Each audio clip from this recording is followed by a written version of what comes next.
My dear students, ഇന്ന് നമ്മളൊരു ഇൻട്രൊഡക്ഷനാണ്. നമ്മുടെ ചാപ്റ്ററിലേക്ക് എൻ്റർ ചെയ്യുന്നതിന് മുൻപായിട്ടുള്ള വിഷയത്തെക്കുറിച്ച്, അതിലെ ചാപ്റ്ററിനെ കുറിച്ചും മറ്റെല്ലാം എനിക്ക് വേണ്ട വിവരങ്ങൾ നൽകുകയാണ്. അടുത്ത ക്ലാസ് മുതൽ നമ്മൾ പ്രോപ്പറായിട്ടുള്ള ഓരോ ചാപ്റ്റർ വൈസ് ആയിട്ട് പോകേണ്ടതുണ്ട്. അപ്പം അതിന് മുൻപായിട്ട് നമുക്ക് ഏതൊക്കെയാണ് ചാപ്റ്റേഴ്സ് എന്നോ അല്ലെങ്കിൽ വിഷയം എന്താണെന്നോ അത് നിങ്ങളൊന്ന് മനസ്സിലാക്കണം. എന്നാൽ മാത്രമേ ആ വിഷയത്തെ കാര്യമായിട്ട് എടുക്കാനും പഠിക്കാനും പറ്റുള്ളൂ. അപ്പൊ ആ വിഷയം എന്താണെന്നുള്ളത്, അതിലെ ചാപ്റ്റേഴ്സുകളിൽ എന്തൊക്കെയാണ് ഉൾക്കൊള്ളുന്നത്, നിങ്ങൾക്ക് വൈഡ് ആയിട്ടുള്ള ഒരു കൺസെപ്റ്റേ ഉള്ളൂ. എക്കണോമിക്സ്, സാമ്പത്തിക ശാസ്ത്രം എന്ന് പറയുന്നതാണ് നിങ്ങളെ വിഷയമെന്നും.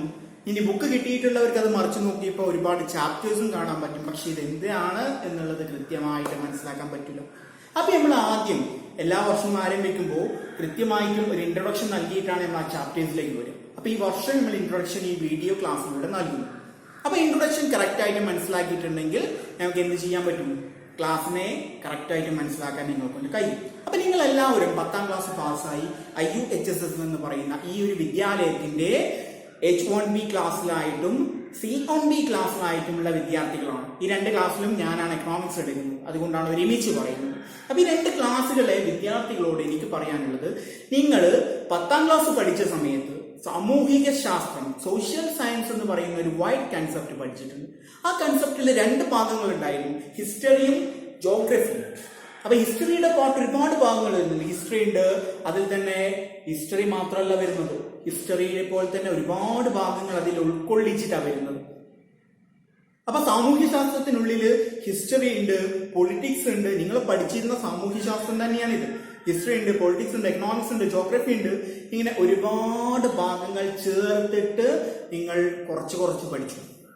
എന്നാൽ ഇപ്പൊ നിങ്ങൾ +2 എന്ന് പറയുന്ന ഈ ഒരു സ്ട്രീമിലേക്ക് വന്നപ്പോ, +2ന്റെ 1ാം ഘട്ടമായിട്ടുള്ള +1 ക്ലാസ്സിലേക്ക് എത്തിയപ്പോ നിങ്ങൾക്ക് അവിടെ ഒരു സ്പെഷ്യലൈസേഷൻ ഉണ്ടായി. എന്താ സ്പെഷ്യലൈസേഷൻ എന്ന് പറയുന്നത്? നിങ്ങളൊരു ഭാഗം തെരഞ്ഞെടുത്തു. നിങ്ങൾക്ക് മുൻപിൽ 3 ഭാഗങ്ങൾ ഉണ്ടായിരുന്നു. സയൻസ് ഉണ്ടായിരുന്നു, ഹ്യൂമാനിറ്റീസ് ഉണ്ടായിരുന്നു, കൊമേഴ്സ് ഉണ്ടായിരുന്നു. നിങ്ങൾ എല്ലാവരും അതിൽ നിന്ന് 1 ചൂസ് ചെയ്തു. 3 കൂടി ചൂസ് ചെയ്യാൻ പറ്റൂല. 1 ചൂസ് ചെയ്തു. അപ്പൊ ചൂസ് ചെയ്തെടുത്തു, ആ ഭാഗത്തേക്ക് നിങ്ങൾ എത്തി. അപ്പൊ ആ ഭാഗത്ത് വരുമ്പോൾ അവിടെ സ്പെഷ്യലൈസ്ഡ് ആയിട്ടുള്ള സബ്ജക്റ്റുകൾ വന്നു. നിങ്ങൾ മുൻപ് പഠിച്ചതിൽ നിന്ന്, ജനറൽ ആയിട്ടുള്ളത് പഠിച്ചിരുന്നതിൽ നിന്നും കൂടുതൽ സബ്ജക്റ്റിലേക്ക്, ഓരോ വിഷയങ്ങളുടെയും കോൺസെൻട്രേഷനിലേക്ക് വന്നു. അപ്പൊ നിങ്ങൾ ഇങ്ങനെയാണ് ഓരോ വിഷയങ്ങളെയും, ഇപ്പോ ഹ്യൂമാനിറ്റീസ് പഠിക്കുന്ന കുട്ടികൾക്ക് ഹിസ്റ്ററി ഉണ്ട്, എക്കണോമിക്സ് ഉണ്ട്, പൊളിറ്റിക്സ് ഉണ്ട്, സോഷ്യോളജി ഉണ്ട്. കൊമേഴ്സ് പഠിക്കുന്ന കുട്ടികൾക്ക് ബിസിനസ് ഉണ്ട്, അക്കൗണ്ടൻസി ഉണ്ട്, കമ്പ്യൂട്ടർ ആപ്ലിക്കേഷൻ ഉണ്ട്, എക്കണോമിക്സ് ഉണ്ട്. അപ്പൊ ഈ 2 കോമൺ ആയിട്ട് നിങ്ങൾക്ക് വേണ്ട ഒരു സാധനമാണ് എക്കണോമിക്സ് എന്ന് പറയുന്നത്. കാരണം സാമ്പത്തിക ശാസ്ത്രം, എക്കണോമിക്സ് എന്ന് പറയുന്നത് ലോകത്തെ എവിടെയും മാറ്റി നിർത്താൻ പറ്റില്ല. ഈവൻ സയൻസ്, അതിൽ പോലും എക്കണോമിക്സുമായി റിലേറ്റഡ് ആയിട്ടുള്ള പാർട്സുകൾ വരുന്നുണ്ട്. കാരണം അതൊരു പ്രത്യേക ശാഖയാണ്. ഒരിക്കലും എന്ത് ചെയ്യാൻ പറ്റില്ല, നിങ്ങൾക്ക് നിങ്ങളുടെ ജീവിതത്തിൽ നിന്ന് മാറ്റി നിർത്താൻ പറ്റില്ല.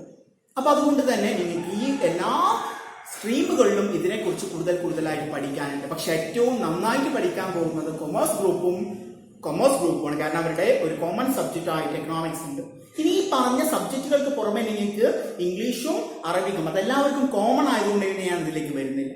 അപ്പൊ ഇങ്ങനെയുണ്ട്. അപ്പൊ നിങ്ങൾ എടുത്തു വന്ന സ്ട്രീമിൽ നിങ്ങൾക്ക് എക്കണോമിക്സ് വന്നു. ഇനി എന്താണ് എക്കണോമിക്സ് എന്നുള്ളത്? ഇതുവരെ സാമ്പത്തിക ശാസ്ത്രമാണ് ഞാൻ പറഞ്ഞു. സാമ്പത്തിക ശാസ്ത്രം, സമ്പത്തിനെ കുറിച്ചുള്ള ശാസ്ത്രം, study of the wealth or study of the income ഇങ്ങനെയൊക്കെ പറയാം. പക്ഷെ സിമ്പിൾ ആയിട്ട് അത് പറഞ്ഞു വെക്കാൻ പറ്റില്ല. ഒരു വൈഡ് ആയിട്ടുള്ള സബ്ജക്റ്റാണ് എക്കണോമിക്സ് എന്ന് പറയുന്നത്. ഒരുപാട് മേഖലകളുണ്ട്. അപ്പൊ അതിലേക്കൊന്നും നമുക്ക് വൈഡായിട്ട് പോകണ്ട.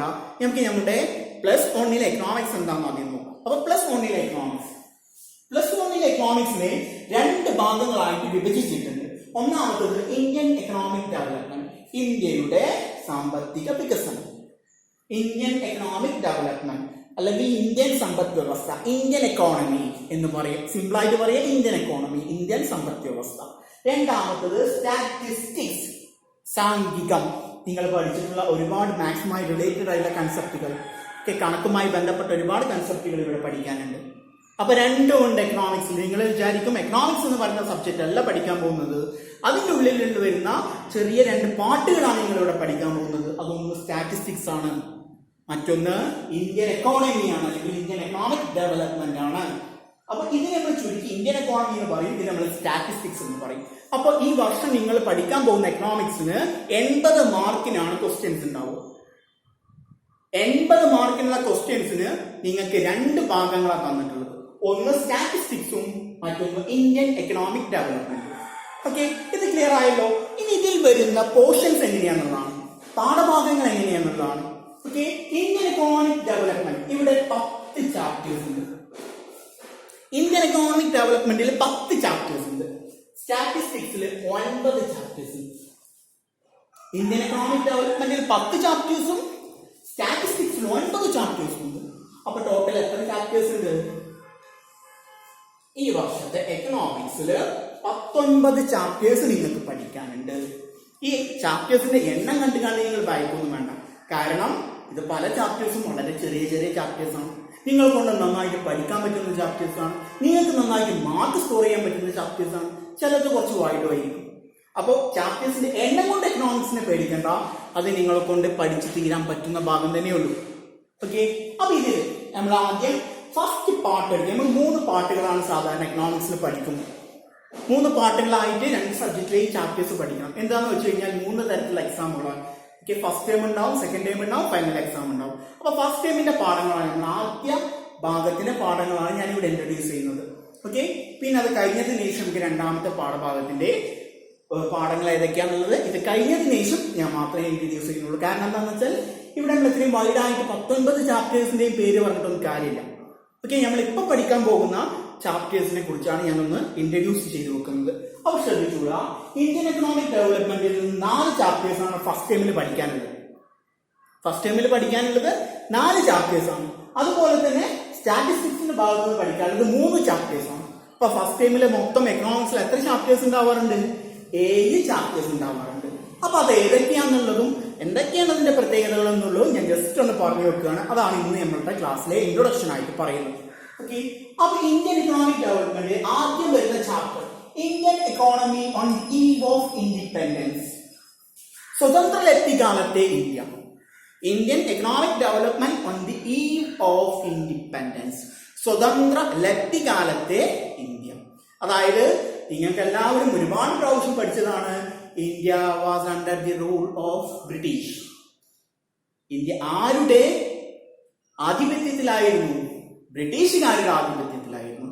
അപ്പൊ ബ്രിട്ടീഷുകാരും പോർച്ചുഗീസുകാരും ഡച്ചുകാരും ഇങ്ങനെ ഒരുപാട് ആളുകൾ ഇന്ത്യയെ ഭരിക്കാൻ വന്നിട്ടുണ്ട്.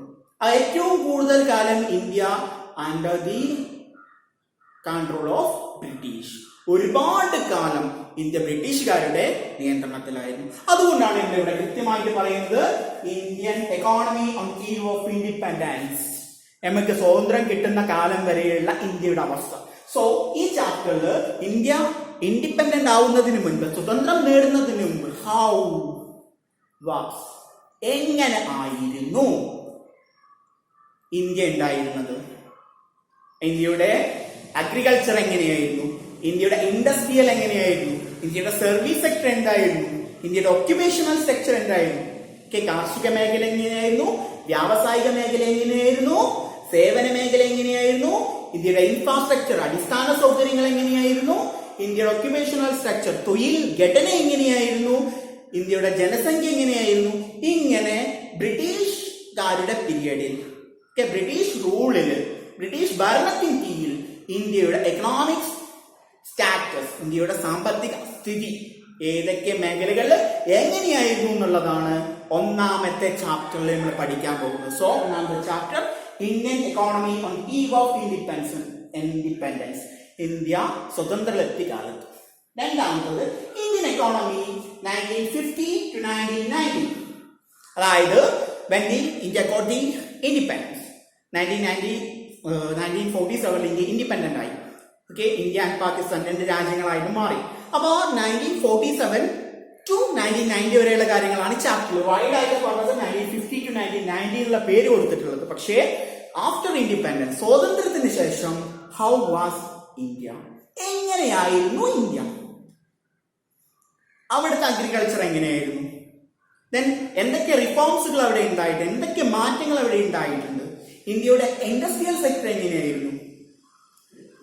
ഓക്കെ, അതുപോലെ തന്നെ അവിടെ വന്നിട്ടുള്ള പോളിസീസ്, പുതിയ ഗവൺമെന്റ് ഇന്ത്യ സ്വതന്ത്രമായതിനു ശേഷം ഇന്ത്യക്കാർ ഭരിക്കാൻ തുടങ്ങിയപ്പോൾ ഇന്ത്യയുടെ ഗവൺമെന്റ് എന്തൊക്കെ പോളിസീസ്, എന്തൊക്കെ നയങ്ങൾ കൊണ്ടുവന്നു, ഓക്കെ, അതിൽ എന്തിനൊക്കെ പ്രാധാന്യം നൽകി, ഇങ്ങനെയുള്ള കാര്യങ്ങളാണ് 1990 വരെയുള്ള കാലഘട്ടത്തിലെ കാര്യങ്ങളാണ് രണ്ടാമത്തെ ചാപ്റ്ററിൽ പറയുന്നത്. Indian economy 1950 to 1990. ഇനി തേർഡ് എന്ന് പറയുന്നത് ലിബറലൈസേഷൻ, പ്രൈവറ്റൈസേഷൻ, ഗ്ലോബലൈസേഷൻ. ലിബറലൈസേഷൻ ഉദാരവൽക്കരണം, പ്രൈവറ്റൈസേഷൻ സ്വകാര്യവൽക്കരണം, ഗ്ലോബലൈസേഷൻ ആഗോളവൽക്കരണം. ഈ മൂന്നെണ്ണവും ഇന്ത്യൻ എക്കോണമിയിൽ എന്ത് മാറ്റങ്ങൾ ഉണ്ടാക്കി? കാരണം 1990ക്ക് ശേഷം, ആഫ്റ്റർ 1990 1990 ശേഷം Indian government adopted these policies. 90 വരെയാണ് സെക്കൻഡ് ചാപ്റ്ററിൽ പഠിച്ചത്. ഈ തേർഡ് ചാപ്റ്ററിൽ പഠിക്കാൻ പോവുക ആഫ്റ്റർ 1990 1990 ശേഷം വാട്ട് ഹാപ്പൻഡ് ഇന്ത്യൻ എക്കോണമി. 1990 ശേഷം എന്താണ് ഇന്ത്യൻ എക്കോണമിക്ക് സംഭവിച്ചത്? അവിടെയാണ് ഈ 3 കൺസെപ്റ്റ്സിന്റെ ഇമ്പോർട്ടന്റ് വരുന്നത്. എന്താണ് ലിബറലൈസേഷൻ ഇന്ത്യൻ എക്കോണമിയിൽ ഉണ്ടാക്കിയത്? എന്താണ് പ്രൈവറ്റൈസേഷൻ സ്വകാര്യവൽക്കരണം ഇന്ത്യൻ എക്കോണമിയിൽ ഉണ്ടാക്കിയത്? എന്താണ് ഗ്ലോബലൈസേഷൻ ആഗോളവൽക്കരണം ഇന്ത്യൻ എക്കോണമിയിൽ ഉണ്ടാക്കിയത്? അതിന്റെ ഇമ്പാക്റ്റുകളും അതിന്റെ റിസൾട്ടുകളുമാണ് ഏത് ചാപ്റ്ററിൽ വരുന്നത്? Third chapter. അപ്പൊ 3 ചാപ്റ്റേഴ്സിനെ ഇൻട്രൊഡ്യൂസ് ചെയ്തു ഇന്ത്യൻ എക്കോണമിയിൽ. ഒന്നും കൂടിയിട്ട് പോവർട്ടി. പോവർട്ടി എന്ന് പറയുന്ന പ്രാധാന്യം, India around 130 crores of people, 130 കോടി ജനങ്ങളുണ്ട്. ഇതിൽ എത്രയോ ആളുകൾ പൂവറാണ്, ദരിദ്രരാണ്. അപ്പൊ ഇന്ത്യയിലെ പോവർട്ടിയുടെ അവസ്ഥ, അതിന് മറികടക്കാൻ വേണ്ടിയിട്ട് ഗവൺമെന്റ് കൊണ്ടുവന്ന പോവർട്ടി ഇറാഡിക്കേഷൻ പ്രോഗ്രാംസ്, ദാരിദ്ര്യ നിർമ്മാർജ്ജന പദ്ധതികൾ എന്തെല്ലാം? Then what are the causes of poverty? എന്തൊക്കെയാണ് ദാരിദ്ര്യം ഇന്ത്യയിൽ ഉണ്ടാവാനുള്ള കാരണങ്ങൾ? ഇതെല്ലാമാണ് 4ാമത്തെ ചാപ്റ്ററിൽ ഇന്ത്യൻ എക്കോണമിയൊക്കെ പഠിക്കാനുള്ളത്. അപ്പൊ ഇന്ത്യൻ എക്കോണമിയുടെ ഫസ്റ്റ് പാർട്ടിൽ 4 ചാപ്റ്റേഴ്സാണ് വരുന്നത്. അതാണ് ഞാൻ നിങ്ങൾക്ക് കൃത്യമായിട്ട് ഇൻട്രൊഡ്യൂസ് ചെയ്ത് തന്നത്.